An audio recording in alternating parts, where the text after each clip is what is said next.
Hi friends, welcome to Mamata's kitchen. ఈరోజు వచ్చేసి ఎంత టేస్టీగా ఉండే గోంగూర పచ్చి రొయ్యల్ని ఎలా చేసుకోవాలో చూసేద్దాం. ముందుగా రొయ్యల్ని బాగా క్లీన్ చేసుకొని పెట్టుకోవాలి. బ్యాక్ సైడ్ కూడా నరం అనేది తీసేసుకొని పెట్టుకోవాలి.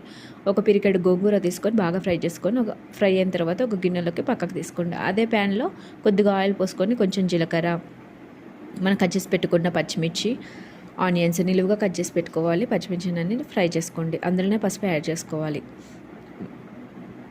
అల్లం వెల్లుల్లి పేస్ట్ని యాడ్ చేసుకోవాలి. అల్లాన్ని యాడ్ చేసుకున్న తర్వాత పచ్చివాసన పోయే వరకు ఫ్రై చేసుకోండి. అందులోనే మీ కారానికి సరిపడా కారాన్ని యాడ్ చేసుకొని, టేస్ట్కి సరిపడా కారాన్ని యాడ్ చేసుకొని, కారం అనేది లో ఫ్లేమ్లో పెట్టేసుకొని ఫ్రై చేసుకోండి.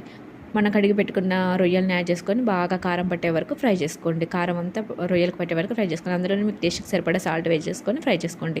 2 గ్లాసెస్ వాటర్ పోసుకోండి. 2 గ్లాసెస్ అంటే 3 గ్లాసెస్ వాటర్ పోసుకొని మనం మెది పెట్టుకున్న గోంగూరని వేసుకొని ఫ్రై చేసుకోండి. ఆయిల్ అంతా పైగా వచ్చే వరకు కుక్ చేసుకోండి. అంతేనండి, ఎంతో టేస్టీ అయిన రొయ్యల రెసిపీ రెడీ.